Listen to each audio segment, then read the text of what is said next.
بسم اللہ الرحمن الرحیم۔ السلام علیکم۔ درباری ٹی وی یوٹیوب چینل پر آپ سب کو خوش آمدید کہتے ہیں۔ میرا تعلق ایک غریب گھرانے سے تھا۔ ہم یتیم تھے۔ میرے ماں باپ میرے بچپن میں ہی گزر گئے تھے اور ان کے مرنے کے بعد میرے بھائی نے ہی مجھے پال پوس کر بڑا کیا تھا۔ اپنی استطاعت کے مطابق انہوں نے مجھے تعلیم بھی دلوائی تھی، لیکن زیادہ دیر تک پڑھائی کا سلسلہ جاری نہ رکھ سکی کیونکہ اخراجات بڑھ گئے تھے۔ اسی وجہ سے میں نے پڑھائی کا سلسلہ خود ہی ترک کر دیا، یہ کہہ کر کہ مجھے مزید نہیں پڑھنا، مجھ سے پڑھا نہیں جاتا۔ بھائی نے پہلے زور دیا کہ وہ کچھ نہ کچھ کر لیں گے، لیکن پھر میری مسلسل ضد کی وجہ سے انہوں نے میری خواہش کا احترام کیا اور مجھے گھر بٹھا لیا۔ مجھے بہت شوق تھا بھائی کی شادی کا، اسی وجہ سے میں نے بھائی کو کہا کہ شادی کر لیں، اور پھر انہوں نے ایک مناسب لڑکی دیکھ کر شادی کر لی۔ گھر میں جیسے خوشیاں لوٹ آئی تھیں۔ بھابھی کے آنے سے میں اپنے بھائی اور بھابھی کے ساتھ رہتی تھی۔ میرے بھائی کی شادی کو ابھی بمشکل 1 سال ہی ہوا تھا کہ بھابھی نے حج پر جانے کی خواہش کی۔ ان کی بات سن کر ہم پریشان ہو گئے تھے۔ ان کی خواہش ناجائز نہ تھی، لیکن بھائی کے حالات ایسے نہ تھے کہ وہ بھی حج پر جا سکے۔ بھائی نے کہا کہ ابھی کچھ وقت انتظار کر لو، میں پیسے جمع کر لوں، پھر اگلے سال ہم انشاءاللہ لازمی حج پر چلیں گے۔ آج کل کے دور میں حج پر جانا کون سا آسان ہے۔ میرے بھائی نے نرمی سے بھابھی کو سمجھایا، لیکن بھابھی تو کچھ سننے کو تیار ہی نہ تھی۔ انہوں نے بھائی سے کہا کہ اسے اسی سال حج پر جانا ہے۔ بھائی پریشان ہو گئے، تو ان کی پریشانی کو دیکھتے ہوئے انہوں نے ایک تجویز پیش کی، لیکن ان کی بات سن کر ہم دونوں بہن بھائی ششدر رہ گئے۔ حیرت و بے یقینی سے بھابھی کو دیکھا جو اپنی بات کہہ کر پرسکون سی کھڑی تھی۔ ہمیں ان کی بات سن کر جھٹکا لگا تھا، تبھی کچھ دیر کچھ بول نہ سکے۔ وہ شاید ہماری حالت سمجھ چکی تھی۔ آپ فیصلہ کر لیں، لیکن مجھے اسی سال حج پر جانا ہے، میں اگلے سال کا انتظار نہیں کر سکتی۔ وہ کہہ کر یہ جا وہ جا، جبکہ ہم دونوں بہن بھائی ایک دوسرے کا منہ دیکھ کے رہ گئے۔ بھابھی کی بات نے حیران کر دیا تھا اور کچھ سوچنے پر مجبور بھی، لیکن کیا کر سکتے تھے سوائے چپ ہونے کے۔ بھابھی کی باتوں پر غور کرنے کے علاوہ اس وقت دوسرا کوئی چارہ نہ تھا، کیونکہ ان کے تیور بتا رہے تھے کہ وہ اپنی بات سے پیچھے ہٹنے والی نہیں ہے۔ چاروں نہ چار میرے بھائی کو بھابھی کی بات ماننی پڑی۔ ان کی بات مانتے ہوئے ان کے دل پر بوجھ بڑھ سا گیا تھا۔ وہ حج جیسا فریضہ انجام دینے جا رہے تھے اور در حقیقت بھابھی کی باتوں کی وجہ سے وہ بالکل بھی خوش نہیں تھے۔ اگلے چند دنوں میں ہی ان کے حج پر جانے کا سارا انتظام ہو چکا تھا۔ ویزا، ٹکٹس، سب کچھ کنفرم ہو چکا تھا۔ ٹھیک 1 ہفتے بعد بھائی اور بھابھی کی فلائٹ تھی۔ محلے والوں کو سب کو پتہ چل چکا تھا کہ وہ دونوں حج پر جا رہے ہیں۔ بھائی آج کل کافی اداس رہنے لگا تھا، جبکہ بھابھی کی تو خوشی کا کوئی ٹھکانہ ہی نہ تھا۔ وہ تو بے حد خوش تھی۔ ان کو خوش دیکھ کر میں نے بھائی سے درخواست کی کہ بھابھی کی خوشی کی خاطر اپنا موڈ ٹھیک کر لیں، اور پھر نہ چاہتے ہوئے بھی بھائی بات مان گئے۔ 1 ہفتہ پلک جھپکتے گزر گیا اور وہ دن بھی آ ہی گیا جب ان کی فلائٹ تھی۔ وہ تیار ہو چکے تھے۔ گلی محلے کے لوگ ان سے ملنے آ رہے تھے۔ عورتوں نے دعاؤں کی لمبی فہرست بھابھی کو سنائی تھی۔ وہ سب کی باتوں کو سن رہی تھی اور ساتھ ساتھ مبارکباد بھی وصول کر رہی تھی۔ ان کی فلائٹ کو چند گھنٹے باقی تھے۔ وہ لوگ ایئرپورٹ کے لیے نکل چکے تھے۔ میں نے ان کے سفر کے لیے دعائیں مانگی اور رب کے سپرد کرتے ہوئے انہیں رخصت کر دیا۔ اس دوران میں گھر میں اکیلی تھی۔ بھائی نے کہا تھا کہ اگر میں چاہوں تو یہ گھر بند کر کے اپنی خالہ کے پاس چلی جاؤں، لیکن میں ہمیشہ سے اکیلے رہنے کی عادی تھی، اسی لیے انہیں مطمئن کر دیا کہ میں اکیلی رہ لوں گی۔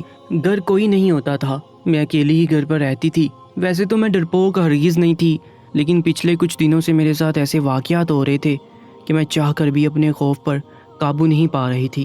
اکثر مجھے ایسا لگتا کہ کوئی میرا پیچھا کر رہا ہے، کبھی مجھے لگتا کہ گھر میں کوئی سایہ دیکھا ہے۔ ایک دن رات کو اچانک سے مجھے اپنے گھر میں کھڑکی کے پاس کسی ہیولے کا گمان ہوا۔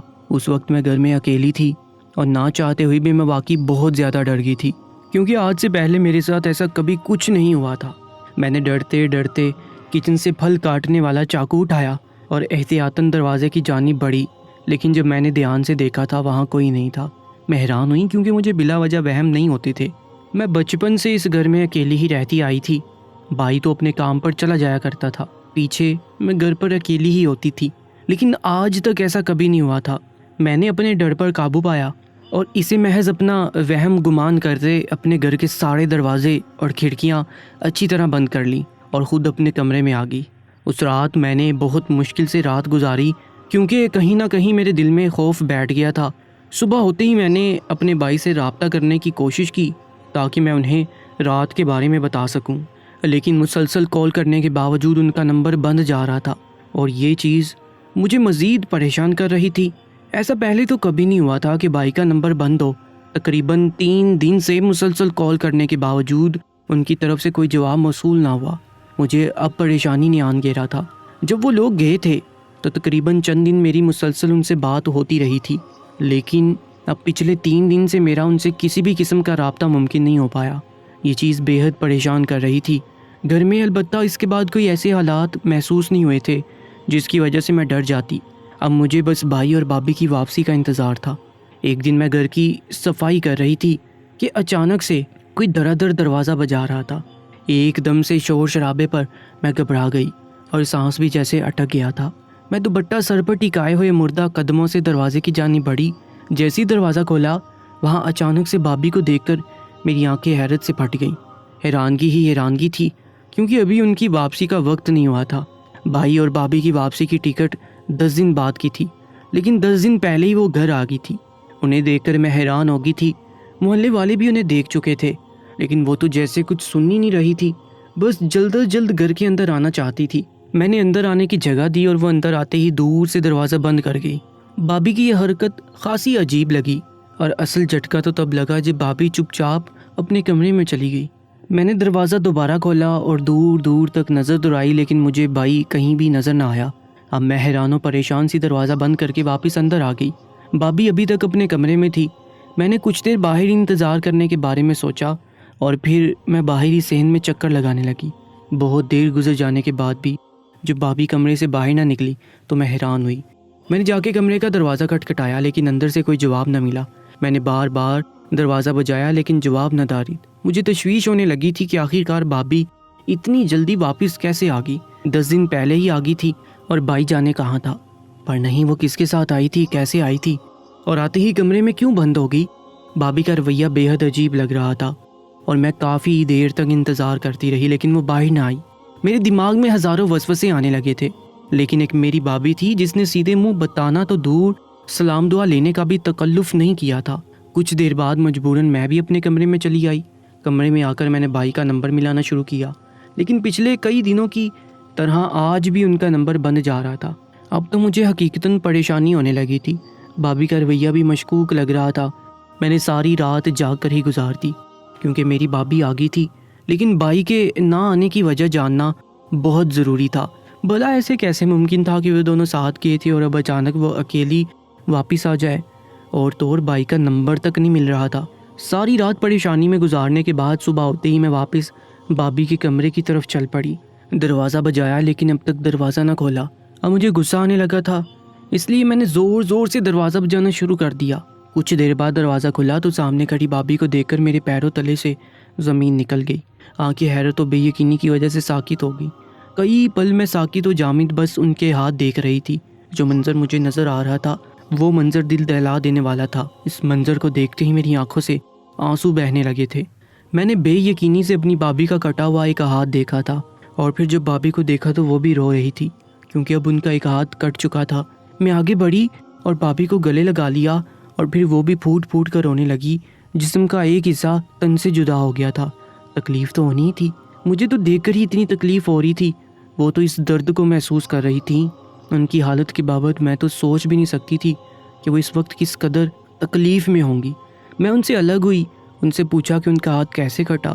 وہ مجھے لیے اندر داخل ہوئی اور مجھے صوفے پر بٹھاتے ہوئے کہنے لگی، جو بات میں تمہیں بتانے جا رہی ہوں اسے بہت تحمل اور ٹھنڈے دماغ سے سننا اور مجھے سمجھنے کی کوشش کرنا۔ ان کی تمہید باندھنے پر میرے ہاتھ پیر لرزنے لگے تھے۔ بھابھی کی حالت دیکھ کر جانے کیوں مجھے کسی انہونی کا احساس ہو رہا تھا۔ میں نے بھابھی کو دیکھا جو اب بھی رو رہی تھی، اور پھر جو بات میری بھابھی نے مجھے بتائی اسے سننے کے بعد میرے سر پر ساتوں آسمان ایک ساتھ آن گرے تھے۔ بے یقینی تھی۔ بھابھی رو رو کر بتا رہی تھی کہ حج پر جانا تو محض ایک بہانہ تھا، تمہارے بھائی نے پہلے سے منصوبہ بنایا ہوا تھا، وہ تو مجھے جیک پاٹ سمجھ رہا تھا، اس نے مجھے بلی کا بکرا بنایا ہوا تھا۔ وہاں جاتے ہی تمہارے بھائی نے مجھے واضح لفظوں میں بتا دیا تھا کہ وہ مجھے وہاں کیوں لے کر گیا ہے۔ میں روتی اس کی منتیں کرتی رہی، لیکن اس نے میری ایک بات نہ مانی۔ وہ مسلسل رو رہی تھی، اور انہیں دیکھ کر مجھے اپنی سماعتوں پر یقین نہیں آ رہا تھا۔ وہاں تمہارا بھائی مجھے ہر روز رات کو 1000 کی حفظ عربیوں کے پاس بھیج دیتا تھا۔ میں روتی چلاتی تو وہ مجھے مارتا پیٹتا، لیکن میری ایک نہ سنتا۔ اپنے لالچ میں اس نے مجھ سے میری عزت، وقار، سب کچھ چھین لیا۔ تمہارا بھائی ایک نہایت ہی گھٹیا انسان ہے، وہ بس لالچی انسان ہے۔ اس نے تو مجھ سے شادی بھی اپنا مستقبل سنوارنے کے لیے کی تھی، اور یہ تو میری غلط فہمی تھی کہ وہ مجھ سے محبت کرتا ہے۔ اصل میں وہ میری خوبصورتی سے متاثر ہو گیا تھا، اسی لیے تو اس نے میرا سودا کر دیا ان عربیوں سے۔ وہ پھوٹ پھوٹ کر روتے ہوئے بتا رہی تھی۔ وہاں کی حکومت کو پتہ چل گیا تھا، اسی وجہ سے تمہارا بھائی پکڑا گیا اور اسے جیل ہو گئی ہے۔ میں جیسے تیسے جان بچا کر وہاں سے بھاگی ہوں۔ ان کی بات سن کر میرے پیروں تلے سے زمین کھسک گئی تھی۔ میں شاکڈ ہو گئی تھی۔ ایسا لگ رہا تھا جیسے میری آنکھوں کے سامنے ساری دنیا گھوم رہی ہو۔ دماغ سائیں کرنے لگا تھا۔ یہ سب سننے سے پہلے میں مر کیوں نہ گئی۔ بابی آگے بھی کچھ بول رہی تھی، لیکن ان کی مزید کوئی بھی بات سننے کی مجھ میں ہمت نہیں رہی تھی۔ اپنے کمرے میں بہت روئی تھی۔ اتنے شفیق بھائی کا یہ درندہ صفت روپ دیکھ کر برداشت نہیں ہو رہا تھا۔ میرا دل غم سے پھٹنے کے قریب تھا۔ بھلا میرا بھائی ایسا کب تھا؟ سوچ سوچ کر میرا دماغ بھی پھٹنے والا ہو گیا تھا، لیکن کہیں سے کوئی امید کی کرن نظر نہیں آ رہی تھی۔ کچھ دن تک میں نے خود کو نظر بند کر لیا تھا، کیونکہ مجھ میں بابی کا سامنا کرنے کی ہمت بالکل نہیں تھی۔ میں جانے کیوں خود کو بھی ان کا قصوروار سمجھنے لگی تھی۔ میں کبھی سوچ بھی نہیں سکتی تھی کہ میرا بھائی ایسا بھی کچھ کر سکتا ہے۔ کچھ دنوں بعد میں کمرے سے باہر نکلی تو کھانا بنانے کا سوچا۔ میں نے سوچ لیا تھا کہ اب میں بابی کو مکمل آرام دوں گی۔ جو کچھ ان کے ساتھ ہو چکا ہے، اب اس کے بعد میں انہیں زندگی میں کوئی تکلیف نہیں ہونے دوں گی۔ لیکن جیسے ہی میں بابی کے کمرے کی جانب بڑھی تو ان کی آواز میں کانوں میں پڑی، اور پھر میں اپنی جگہ سن ہو گئی۔ یہ میری زندگی کا ایک اور جھٹکا تھا جو مجھے آج بابی کی طرف سے ملا تھا۔ جانے ابھی میری زندگی میں اور کتنے ایسے جھٹکے باقی تھے۔ وہ فون پر کسی سے ہنس ہنس کر باتیں کر رہی تھی، اور یہاں آ کر میرا دماغ جیسے کام کرنا شروع ہوا تھا۔ اب مجھے ایسا لگ رہا تھا کہ شاید بابی کی باتوں پر یقین کر کے میں نے کچھ بہت غلط کر دیا ہے۔ اب مجھے بابی کی بات پر یقین نہیں آ رہا تھا۔ اس دن شاید میں جذباتی ہو گئی تھی، لیکن کچھ دنوں بعد جب میں نے ٹھنڈے دماغ سے سوچا تو مجھے خود پر حیرت ہوئی تھی، کیونکہ میرا بھائی تو بچپن سے ہی غیرت مند انسان تھا۔ بھلا ایسا کیسے ہو سکتا تھا کہ وہ اپنی ہی عزت کو نیلام کرتا پھرتا؟ مجھے اب بابی کی بات میں کچھ نہ کچھ جو لگ رہا تھا۔ میں چپ چاپ واپس پلٹ گئی۔ اب مجھے کچھ سوچنا تھا، کچھ تو تھا جو نظروں سے اوجھل تھا۔ ایک دن پھر سے ساری باتوں کو پس سے پشت ڈالتے ہوئے میں بابی کے پاس آ گئی، جو اپنے کمرے میں بیٹھی کسی سے باتیں کر رہی تھی۔ ان کا انداز، ان کا رویہ مجھے کافی مشکوک لگ رہا تھا۔ بھلا جس عورت کا ہاتھ کٹ گیا ہو، اس نے اتنی راتیں اذیت میں کاٹی ہوں، وہ اس قدر نارمل کیسے ہو سکتی ہے؟ کڑی سے کڑی جڑ رہی تھی۔ اور اب کہ مجھے حیرت ہوئی تھی جب بابی کو کسی سے فون پر باتیں کرتے دیکھا۔ یہ تو میں نے سوچ لیا تھا کہ سچ کیا تھا، یہ تو میں پتہ لگا کے رہوں گی، لیکن اس سے پہلے مجھے بابی کا سچ جاننا تھا، کیونکہ مجھے ان پر محض شک نہیں تھا۔ مجھے اب یقین ہونے لگا تھا کہ بابی کچھ نہ کچھ تو چھپا رہی ہوگی، اور شاید نہیں، یقیناً جھوٹ بول رہی ہے۔ جانے میرا بھائی کہاں ہوگا، کس سال میں ہوگا، یہ سوچ سوچ کر مجھے پریشانی لاحق ہو رہی تھی۔ اگلے دن میں بابی کے پاس گئی اور ان سے جا کر پوچھا کہ ان کا ہاتھ کیسے کٹا۔ میری بات سن کر وہ کچھ پل کو گڑبڑا گئی اور میرا شک مزید گہرا ہو گیا۔ انہوں نے ٹال مٹول کی اور صحیح جواب نہیں بتایا کہ ان کا ہاتھ کیسے کٹا تھا۔ وہ بس میرے سامنے رونے لگی، اور یہاں آ کر میں بے بس ہو گئی اور اٹھ کر چلی گئی۔ مزید کچھ دن گزرے تو میں نے بابی سے پوچھا کہ بتائیں آخرکار ان کے ساتھ ایسا بھی کیا ہوا تھا کہ ان کا ہاتھ کٹ گیا۔ انہیں شاید امید نہیں تھی کہ میں دوبارہ ان سے یہ بات پوچھوں گی۔ انہوں نے کہا کہ ایک رات میں نے عربیوں کے پاس جانے سے منع کر دیا تھا، اسی وجہ سے تمہارے بھائی نے میرا ہاتھ کاٹ کر مجھے اس بات کی سزا دی تھی، اور دھمکی بھی دی تھی کہ اگر اب میں نے دوبارہ اسے انکار کروں گی تو وہ میرے وجود کے ٹکڑے ٹکڑے کر دے گا۔ بابی کی بات پر مجھے 1% بھی یقین نہیں آیا تھا، لیکن فی الحال میری مجبوری تھی اور اسی وجہ سے میں چپ ہو گئی تھی۔ کافی دن گزر چکے تھے، بھائی کی کوئی خیر خبر نہ ملی تھی، اور بابی تو ایسی تھی جیسے کچھ ہوا ہی نہ ہو۔ ان کا رویہ مشکوک تھا ہی، لیکن اس کے ساتھ ساتھ وہ کافی نارمل لگ رہی تھی، ایسے جیسے ان کی زندگی بہت آسان ہو۔ ابھی کچھ دن مزید گزرے تھے کہ میری بابی نے گھر سے باہر جانا شروع کر دیا۔ وہ رات ہوتے ہی گھر سے باہر نکل جاتی اور تقریباً صبح فجر سے پہلے گھر واپس لوٹ آتی۔ نہ جانے یہ کتنے دنوں سے چل رہا تھا۔ میں حیران تھی کہ وہ اکیلے میں کہاں جاتی ہے۔ ایک دن میں نے سوچا کہ میں خود جا کر پتہ لگاؤں گی کہ آخر وہ آدھی رات کو جاتی کہاں ہے۔ میں نے اپنے طریقے سے سب کچھ پتہ لگانے کی کوشش کی، اور پھر چند دنوں میں ہی میں کامیاب بھی ہو گئی۔ میں نے بابی کا پیچھا کیا تو وہ ایک سنسان سڑک پر چل رہی تھی۔ ابھی کچھ ہی دور گئی تھی کہ وہاں ایک کالے رنگ کی گاڑی آ کر کھڑی ہوگی۔ بابی نے چوڑوں کی طرح نظریں گھمائیں اور یہاں وہاں دیکھنے لگی۔ میں وہاں موجود ایک درخت کے پیچھے چھپ گئی۔ جب اسے یقین ہو گیا کہ اسے کسی نے نہیں دیکھا تو وہ اس گاڑی میں بیٹھ گئی اور گاڑی دور اڑاتی سڑک پر غائب ہو گئی۔ اس دن تو میں کچھ پتہ نہ لگا سکی کیونکہ میرے پاس ان کا پیچھا کرنے کے لیے کوئی سواری موجود نہ تھی۔ اگلے 2-3 دن میں نے دیکھا کہ وہ ہر روز یہی عمل دہراتی رہی تھی۔ ایک دن میں سچ جاننے کی ٹھان لی اور صبح ہی ایک گاڑی ایک دن کے لیے کرائے پر لے لی۔ گاڑی والے کو وقت بھی بتا دیا تھا تاکہ مجھے کوئی مسئلہ نہ ہو سکے۔ رات کو جیسے میری بھابھی گھر سے نکلی میں نے فوراً اس کا پیچھا کیا۔ گاڑی والا آ چکا تھا۔ اس نے گاڑی تھوڑی دور ہی کھڑی کر دی تھی تاکہ بھابھی کو پتہ نہ چل سکے۔ جیسے وہ گاڑی میں بیٹھی میں بھی فوراً اپنی گاڑی میں بیٹھ گئی اور پھر جلدی ہی ہماری گاڑی ان کا پیچھا کرنے لگی، کچھ اس طریقے سے کہ انہیں علم نہ ہو سکا کہ کوئی گاڑی ان کا پیچھا کر رہی ہے۔ وہ گاڑی ایک بہت ہی بڑے بنگلے کے سامنے جا کر رکی تو میں حیران ہو گئی، بھلا اتنے بڑے بنگلے میں بھابھی کا کیا کام تھا؟ خیر میں نے گاڑی والے کو وہیں رکنے کا بولا اور خود چھپتی چھپاتی بھابھی کے پیچھے چل پڑی۔ بھابھی گھر کے اندر گئی جہاں صرف وہ دونوں ہی موجود تھی۔ وہ ایک 30-32 سال کا نوجوان تھا جو اچھا خاصا خوبصورت تھا۔ وہ اور بھابھی دونوں ایک کمرے کی جانب بڑھ گئے۔ میں دروازے کے پیچھے چھپی رہی۔ جب کچھ ہی دیر میں وہ لوگ کمرے سے باہر نکلے تو مکمل کالے لباس میں خود کو چھپا رکھا تھا، یہاں تک کہ چہرے بھی ماسک سے ڈھانپے ہوئے تھے۔ ابھی کسی گڑبڑ کا شدت سے احساس ہو رہا تھا۔ میں چپ چاپ چھپی رہی۔ جب وہ لوگ واپس اسی کالی گاڑی میں بیٹھ کر چلے گئے اور پھر وہ گاڑی وہاں سے بھگا کے لے گئے، میں نے بھی فوراً اپنی گاڑی والے کو کہا کہ ان کا پیچھا کرے۔ وہ لوگ اب ایک سفید محل نما بنگلے سے کافی دور گاڑی روک چکے تھے اور پھر وہ احتیاطاً گاڑی سے نکلے اور جیسے انہوں نے اپنی پشت سے گن نکالی میرے ہوش اڑ گئے۔ وہ دونوں اب سب سے نظر بچاتے اندر کی جانب بڑھ رہے تھے۔ یہ سب دیکھ کر میری حیرانگی جائز تھی۔ میں نے پہلے پولیس کو کال کر دی تھی کیونکہ اتنا تو میں پہلے ہی سمجھ چکی تھی کہ وہ دونوں کوئی نہ کوئی غیر قانونی کام کر رہے ہیں۔ کچھ ہی دیر میں پولیس وہاں پہنچ چکی تھی اور ان دونوں کو ان کے ناپاک عزائم میں کامیاب ہونے سے پہلے ہی گرفتار کر لیا تھا۔ بھابھی کا گنونا چہرہ سامنے آیا تو مجھے اپنے بھائی کی فکر ستانے لگی۔ میں نے پولیس والوں کو بتایا کہ میرا بھائی حج پر گیا تھا اور بھابھی واپس آ چکی ہے، لیکن میرے بھائی کا کوئی اتا پتہ نہیں ہے۔ پولیس ان دونوں کو تھانے لے آئی اور پھر جب ان سے تفتیش کی تو پتہ چلا کہ وہ دونوں چور تھے۔ ایک بہت بڑا گینگ تھا ان کا جس کے وہ دونوں سربراہ تھے۔ وہ لوگ محض امیر لوگوں کے گھر چوری کیا کرتے تھے، چھوٹے موٹے لوگوں کی طرف وہ آنکھ اٹھا کر بھی نہیں دیکھتے تھے۔ میرے بھائی سے شادی اتفاقاً ہو گئی تھی۔ وہ یہ شادی نہیں کرنا چاہتی تھی لیکن انہیں اپنے اگلی چوری کے لیے ایک عدد ایسے ہی بلی کے بکرے کی ضرورت تھی۔ انہیں سعودیہ سے بیش قیمتی ہیرے چرانے تھے۔ اسی وجہ سے بھابھی نے اسی سال حج پر جانے کی بات کی تھی۔ اس دن جب بھابھی نے کہا کہ وہ بھائی اور اپنے حج کے پیسے خود دے گی تو یہ بات سن کر ہم دونوں بہن بھائیوں کو جھٹکا لگا تھا، کیونکہ تھی تو وہ بھی ایک غریب گھرانے کی لڑکی، تو بھلا اس کے پاس اتنے پیسے کہاں سے آئے؟ اس وقت ہم یہ نہ پوچھ سکے کہ اس کے پاس اتنے پیسے کہاں سے آئے ہیں۔ اب سمجھ آ رہی تھی کہ اس کے پاس اتنے پیسے کیسے آئے۔ وہ چوری کے پیسے تھے، حج پر جانا تو محض بہانہ تھا۔ دراصل وہ لوگ چوری کی نیت سے وہاں جا رہے تھے۔ وہاں جانے کے بعد انہوں نے ہیرے چرائے، لیکن یہ ان کی بدقسمتی تھی کہ وہاں کی پولیس نے بھابھی کو دیکھ لیا تھا۔